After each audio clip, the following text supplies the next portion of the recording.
Salut les impulseurs, salut les impulseuses. Salut à tous. Avec Amandine Boisgrelier, qui est ma coéquipière cette saison. Voilà, on sait qu'elle a un petit peu bossé cet été, même pas mal. Et on voulait revenir avec elle sur ce qu'elle a fait, nous faire son retour d'expérience et notamment qui va nous en parler mieux que nous. Voilà, la petite méthode un petit peu révolutionnaire et nouvelle dans le basket. Parce que moi, personnellement, j'avais jamais entendu parler. Non, jamais plus. C'est assez improbable. Donc voilà, donc en gros, tu peux nous raconter un petit peu ce que tu as fait cet été.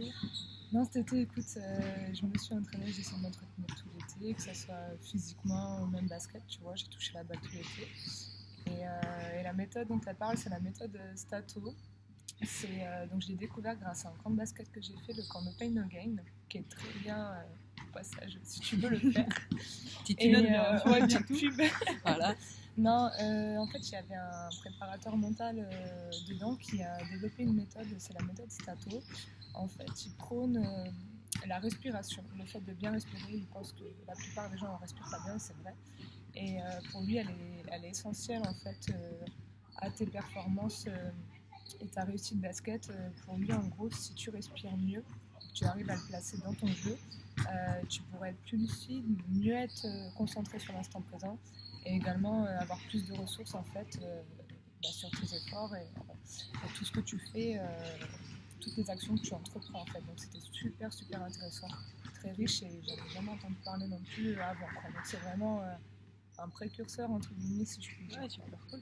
Et du coup ça s'est retranscrit comment? C'est-à-dire que ok c'est important et comment tu as fait pour gérer ta respiration du coup un peu mieux grâce à lui?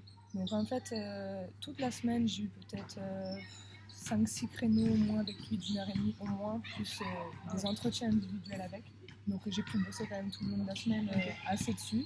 Et en gros, on a fait des travaux sur la respiration elle-même, c'est-à-dire que c'est là, on est posé, donc tu t'allonges, il t'apprend à bien respirer déjà. On inspire par le nez, on expire par la bouche, donc tu gonfles ton ventre quand tu inspires, tu le baisses quand tu expires. Et on faisait des créneaux de 5 secondes d'inspiration, 5 secondes d'expiration. C'est super long. En fait, voilà, c'est très long. Et ça, c'était le premier palier, entre guillemets. On a fait du 20 secondes, 30. Et là, il faut gérer vraiment ton inspiration et ton expiration. On n'est pas du tout habitué, donc tu peux pas le faire tout le temps.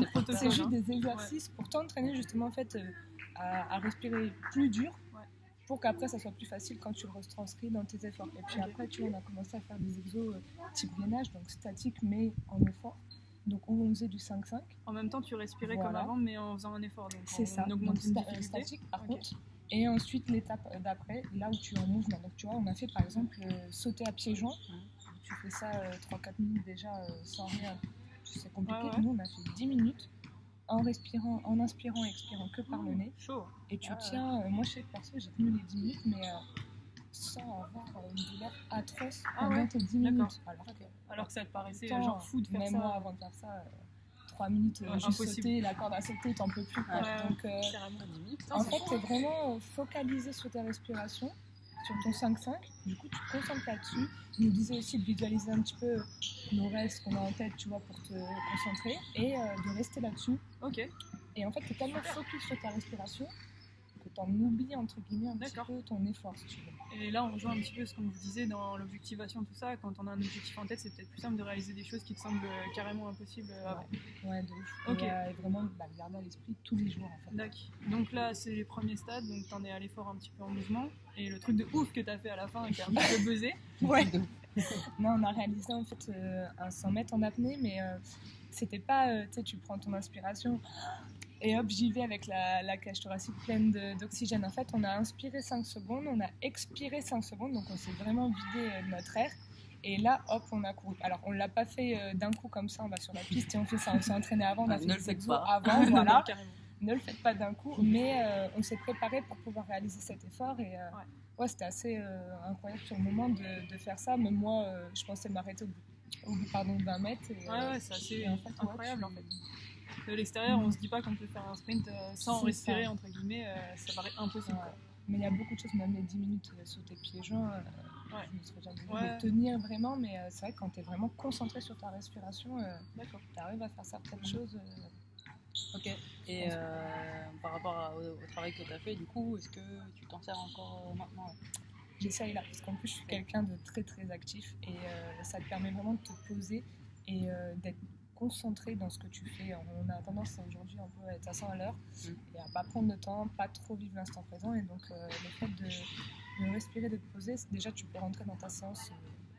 Ta séance va être mieux en fait, tu vas mieux appréhender ta séance. Avant ton entraînement, tu t'es mis une plage où tu J'essaye avant l'entraînement, voilà, pendant 2-3 minutes, hop, je respire, je fais rien de spécial, je suis là, je respire vite fait et j'y vais quoi. Vraiment 2 minutes juste, ça suffit, mais pas arriver, hop, t'en fais tes chaussures, tu y vas, maman, et puis t'enchaînes tout dans ta vie comme ça, voilà, vraiment essayer de prendre plus le temps. Et puis après, j'essaye pendant l'entraînement, tu vois, de respirer comme je dis, par le nez principalement. Mais, okay. Donc là, c'est intéressant, c'est qu'Amandine, elle a réussi à utiliser un petit peu ce qu'elle a fait, se l'approprier et derrière le retranscrire un peu au quotidien par des rituels qu'elle s'est mis et qui l'aident à gérer un petit peu ce qui peut-être lui faisait des fois avant et que maintenant, du coup, elle a fait des progrès et c'est hyper intéressant pour toi. Si tu veux progresser, c'est comme ça, c'est cette démarche-là qu'il faut avoir.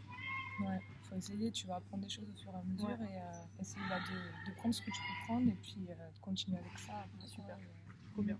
Parfait, vous entendez, essayez, c'est bien ce qu'on disait aussi, c'est de l'individualisation, essayez, faites vos essais à chaque fois et voyez ce qui est bon pour vous et un peu moins bon et prenez juste ce qu'il vous faut. Ok. Tout bon? Ouais, c'est bon. Allez, salut à tous. Hein. Pas tout de suite. Salut. Salut, ciao.